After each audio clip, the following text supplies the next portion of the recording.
Het onderwijssysteem is er goed. Studenten betalen geen collegegeld en krijgen van de overheid SU, een uitkering van maandelijks €800. Ook de gezondheidszorg is er vrijwel gratis. Ik heb het hier over Denemarken, het land dat volgens het World Happiness Report in 2019 op nummer 2 staat van gelukkigste landen ter wereld. Je zou denken dat de Deense studenten geen zorgen hebben en dus gelukkig zijn. Dit vermoeden is niet helemaal terecht.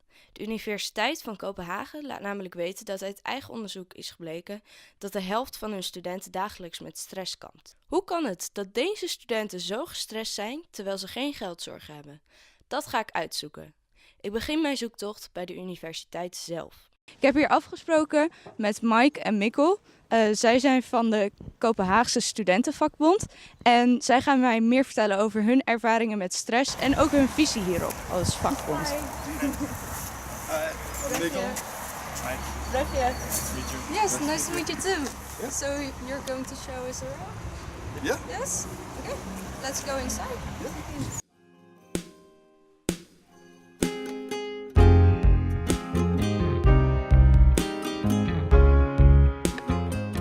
Het eerste gebouw waar we binnenlopen is volgens de twee studenten niet zo interessant. Vooral het administratiewerk gebeurt daar. We lopen dus door naar het tweede gebouw, het oude gebouw van de wetenschapsafdeling. Mike vertelt dat dit gebouw tegenwoordig meer een ceremoniële status heeft. Op de eerste verdieping is een lokaal vrij, waar wij gaan zitten om te praten over waar we nu echt voor gekomen zijn. De toenemende mate van stress die een groot deel van de Deense studenten vaak ervaart. What is your own experience with stress?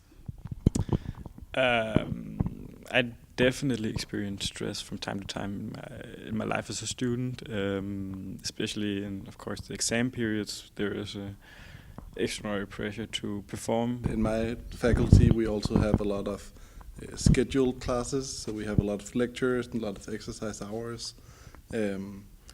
And they say that the general workload is 45 hours a week, so also quite a lot. Yeah. Especially because there's more and more focus on that you need to do something besides that. You need to have a student job besides your studies. Otherwise, you won't be able to pay for your rent and for food and to go have some fun and things like that. You don't have to worry about costs for school, and but what do you have to worry about at school? Like, what still causes the stress?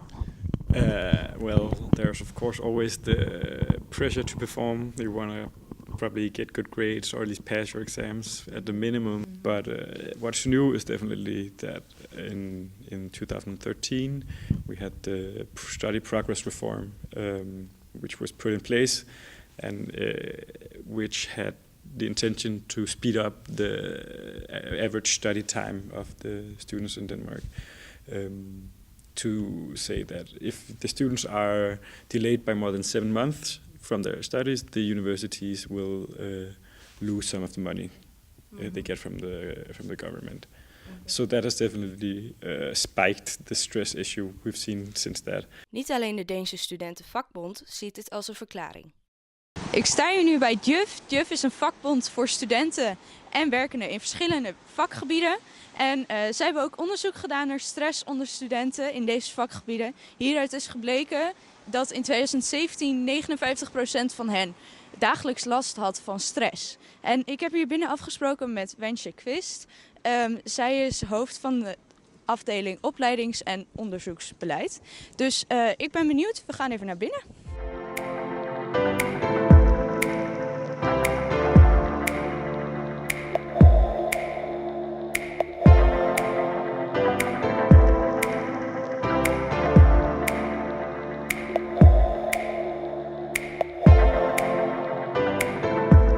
What do you think causes the stress? Well, there's different reasons, I think. When we ask the students why are you being so stressed, then they would, many of them they point to the facts that the expectations that they have to themselves in order to be a successful student, to have a good student job, to go abroad and study, and there's a lot of demands in order to get a strong resume. I've read about the study progress reform. Yeah. How does that affect students? Well, it had a huge effect and a very, very negative effect as well on the students, because it was a demand that you had to study full time, so each academic year has to be fulfilled within a normal year, 12 months, and that's quite a high demand. Most of the students today they study a little bit more than 5 years that the candidate program is intended to be. So that sort of put a stressor on the students, because at the same time it's quite expected that they have student jobs, maybe 20 hours a week, and earn a living by that.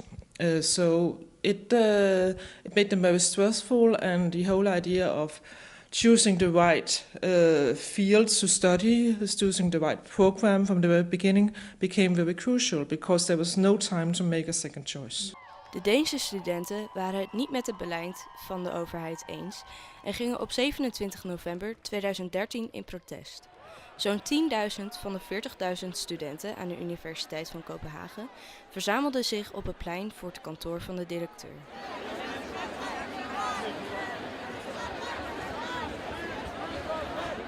Wat is er sinds die demonstratie veranderd? It was because of that demonstration and that happening that we at the University of Copenhagen made the agreement that you only needed to take 45 points a year. That's a local part of the progress reform. So all over since it came in 2013, there's been activists and activism against it, and we're finally seeing some softening of it. We still have these stressful students. But the demands are maybe not that high from the political level now as they were before. But the students still feel the strong need to be a successful student and to cope with everything, private life, academic life, social life. You have to be perfect in all situations. Om even terug te komen op de tegenstrijdigheid van dit hele verhaal. Steeds meer Deense studenten ervaren stress, maar Denemarken is wel het tweede gelukkigste land ter wereld. Wat vinden Mike en Mikkel daarvan? I think a lot of students are happy.